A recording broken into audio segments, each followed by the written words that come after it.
When I got married, my mother-in-law treated me like a terrible wife beater. That is why I thought that when my own son got married, I would be nice to my daughter-in-law. But my daughter-in-law has a cold attitude toward me. According to my son, she is frustrated because she can't have children. I could not help it, and I barely tolerated it. Now that I have a grandchild, I can get along with my daughter-in-law. That's what I thought. When I went to my granddaughter's 100th birthday celebration, to my surprise, only my seat was not there. There is only a seat for my family, lol. Then my husband, who heard the daughter-in-law's comment, said to me, "Shall we go home?" Yeah. 3 minutes later, tragedy struck my daughter-in-law. My name is Millie Timber, 58 years old. I am a housewife who does her best to take care of the house every day. My husband Danny and I have been married for 30 years. We have been getting along well with little to no arguments. My 35-year-old son, Stefan, and my 25-year-old daughter are now married and independent, which is a relief. Huh? 30 years of marriage and a child at 35? The math doesn't add up. Yes, I am actually Danny's second wife, not Stefan's biological mother. In the past, I was working as his secretary at a company owned by Danny. One day, his wife at the time, his ex-wife, passed away due to illness. Stefan was 4 years old when his ex-wife passed away. He missed his mother and cried all the time. I took pity on him and took care of him whenever I saw him. I became friends with Danny through this process, married him, and officially became Stefan's mother. I left the company upon our marriage to focus on raising Stefan. Even though I was his second wife, I was married to Danny, a wealthy man. People around me envied me, saying, "You've got it all figured out." I was envied by those around me. Some people with a bad mouth would say, "You did a good job after his wife passed away." I wanted to marry Danny and Stefan to be a family, so I was not satisfied with such comments that seemed to be about money. Well, if it were someone else, I might have felt the same way. Danny and Stefan understand what I'm talking about. I am sure that with time, people around me will understand. But I learned after we were married that this was a naive idea. Danny lived at home, so after we were registered, we immediately moved in with my in-laws. I was 28 at the time and soon became the mother of a 5-year-old and the second wife for my in-laws. My father-in-law was a kind man, but my mother-in-law was quite strict. She forced me, a young woman, to do all of the housework, and she was always difficult with me. "Millie, look at me. Your food is not well seasoned. My husband and Danny like it thicker. Make it again right away." What? Now? Of course. Besides, I told you to clean up at noon, but there's dust in the corner of your room. You must have cut corners anyway, using a vacuum cleaner or a wiper. That's why I hate young people. I'm going to have to redo this one too. Yes. I'm sorry. Not at all. As a housewife, aren't you ashamed that you can't even do this much? The previous wife was also weak and had to pay for hospital bills. Really, Danny, he has bad luck with women. You are living off the money he has worked so hard for, so be frugal. Apparently, my mother-in-law did not like my ex-wife either, because she was often ill, so she could not overtly bully her. My father-in-law could not say anything strong against his wife, so there was nothing he could do to stop her from picking on him. Danny is also busy with work and is rarely home. I didn't want to cause my husband unnecessary worry, so I kept quiet about the wife beating. I was dizzyingly busy, getting up early in the morning to make breakfast for the whole family, then doing the laundry and raising the children. However, Stefan is still very fond of me, saying, "I love you, Mom." I have been gritting my teeth and enduring the busy housework and my mother-in-law's bullying of my wife. My parents-in-law passed away 5 years ago. I am now living a peaceful life without being subjected to their abuse. Stefan has also grown up to be the successor of Danny's company. Stefan married Santana, the daughter of the president of a business partner, 4 years ago. Santana has a strong personality and does not hesitate to say what she wants to say. Her appearance is that of a winsome beauty, and she wears a short cut that suits her well. At first glance, she and Stefan, a strong-willed and calm woman, seem to be opposites, but it seems that they are not incompatible. On the contrary, however, she and I did not get along at all. It was not so much that we didn't get along, but rather that she single-handedly turned me into an enemy. I tried to be a kind mother-in-law to her, because I had had a hard time with my own mother-in-law problems. But for some reason, she was being hard on me and verbally abusive. "Millie, you gave Stefan a birthday present. Was that harassment against me?" "What? I didn't mean to harass you." "How could you?" "My gift was made a bit hazy by the fact that you gave Stefan's birth year wine. You made me look like a fool by hand-knitting the scarf, giving away such a precious thing." "I didn't mean to. I'm sorry if I made you feel uncomfortable. But Stefan was happy with the scarf you gave him, right?" "That's not the point. It's not good that I gave you a gift that would impress you more than me, Stefan's wife. Please be careful in the future." Besides that, she has been sarcastic and complained about many other things. It was so bad that I once casually probed Stefan about her. "Isn't Santana sometimes terribly irritating? I get so worried that I wonder if I've done something wrong." "Oh. Actually, she hasn't been able to have children since we got married, and she seems to be a bit emotionally unstable. I think it's a gift and there's no need to rush into it. Instead, I'm loving my pet puppy." So Santana is taking her stress of not being able to have children out on me. I was dissatisfied, but as a fellow woman, I couldn't help but understand her feelings. I decided to be patient, hoping that with time the problem might be resolved. However, Santana's outbursts at me only got worse day by day. She would get into a netherworld with me when Danny and Stefan were not around. "I heard that Stefan is not related to you by blood? And you come from a common family. You did well to take advantage of Danny's grief over the loss of his ex-wife. You approached Danny with the intention of becoming the CEO's wife, didn't you? Don't be ridiculous.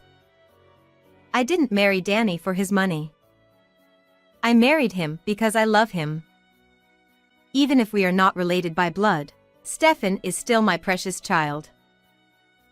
I don't know.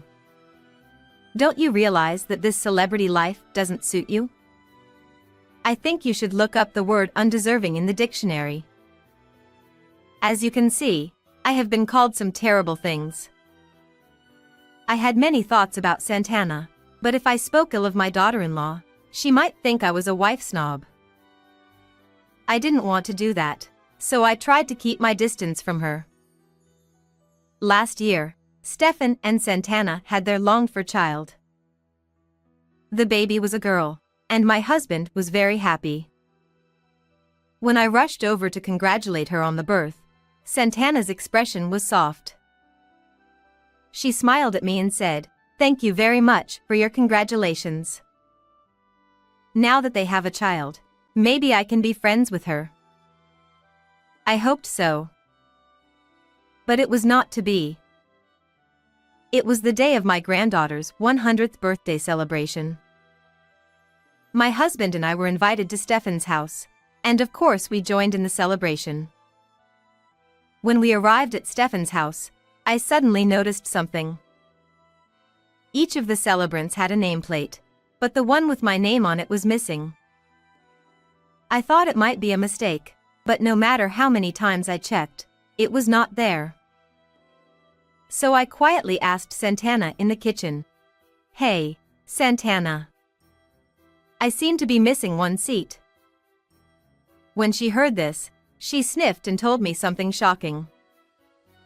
"Today is our child's celebration, so we only have seats for the family. LOL, you clean up afterwards. Please, LOL." What? Are you telling me not to attend my granddaughter's celebration? Of course not. You are a stranger to my child, you know? You and Stefan are not even related by blood. I'm rather surprised that you were planning to attend. That's terrible. She sees me hurt and bursts out laughing. She was in a good mood and cursed me even more. You are a brazen old hag, asking me to celebrate your 100th day with you, even though you are a stranger. I don't like it when you, a commoner who was lucky enough to marry a rich man, pretend to be Stefan's mother. I wish you'd just go fuck yourself. Then my husband, who was behind the door, muttered in a low voice. I see. So that's your true nature. You've been pretending a lot. So that's how you've been making fun of my wife behind my back. Danny had apparently overheard this conversation by accident. Santana was surprised and exclaimed in surprise that my husband had heard her outburst. She panicked and said to my husband, "No, Danny. This was a joke." She sloppily excused herself. Danny looked at Santana with cold eyes, then sighed and addressed me as follows. "I'm sorry I made you feel bad. Let's go home." "I'm sorry. I'll explain the situation to Stefan later." We decided to leave, ignoring Santana's silence. 3 minutes after we started to leave, Stefan saw us and asked us, "What's wrong?" He asked us. I decided that I didn't need to keep quiet anymore, so I told him the whole story. If my son takes Santana's side in this, I will have no choice but to estrange myself from him as well, even though it is sad. That's what I was thinking. But apparently, my thoughts were unfounded. Stefan's answer was surprising. I see. I knew it. To my surprise, Stefan had noticed Santana's harassment of me. The trigger, apparently, was a pet puppy. My son's house has pet cameras set up all over the place for the little dog. There, they had recorded Santana's outburst to me. That mother-in-law. You're a poor person and you think you're so important. And so on, muttering to herself. When Stefan pursued her about it, she tried to cover it up somehow at first, but eventually she lost her patience and admitted that she had been verbally abusive to me. Because she's a commoner, and she's married to a celebrity, and she's all high and mighty, you know? And she's a stranger, not even related to you by blood, and she's acting like she's your mother. That's what I didn't like about her. Stefan immediately retorted, "My mother is not a stranger.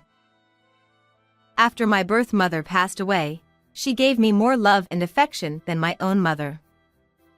A few years later, my sister was born, but she never discriminated against me, and her love for me never waned. My mom means a lot to me."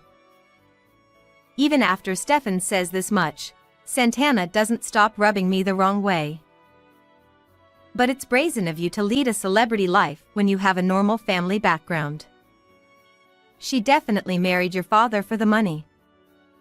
Don't call such a cowardly person your mother. You are being cheated." Hearing that statement, Danny snapped before I did. Millie doesn't live a celebrity life. She did a fine job for my parents and my son.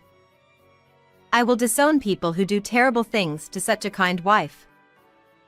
And of course I'll stop financing my parents' house for you." Hearing this, Santana's face turned pale and she exclaimed, "That's not good," she exclaimed. In fact, Santana's family was saddled with debts due to her lavish lifestyle. So she bowed down to Danny and asked him for a loan. Danny agreed to the loan because she was his son's wife. In other words, if Danny stopped the loan, her family would be completely finished. It was ironic that her family, which she ridiculed as common people, was in such a mess. As she was being driven into a corner, her son made a comment that drove her further into a corner. "Dad, you can stop the loan. I'm going to divorce her too." She visibly began to panic at his statement. "Wait a minute. I'm certainly sorry for the horrible things I said to you. But wife-mother-in-law problems are everywhere. And that's not much of a divorce. My divorcing you has nothing to do with my mother. The main reason I'm divorcing you is because you're cheating on me." "What? Huh?" Santana froze at Stefan's words. Danny and I are also surprised and stare at Stefan.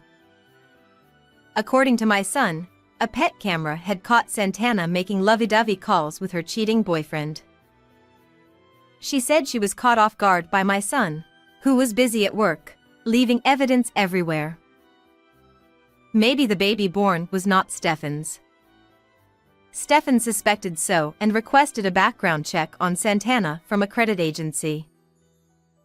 At the same time, he also requested a DNA test of the baby from a laboratory. As a result, the baby was a genuine child of Stefan and Santana. Santana, on the other hand, thought that Stefan had not found out about her affair with her ex-boyfriend. Stefan stares coldly at Santana, who is pale. "I didn't want to worry my mom and dad, so I was going to report it after the divorce was official. But now that it's come to this, I have no choice.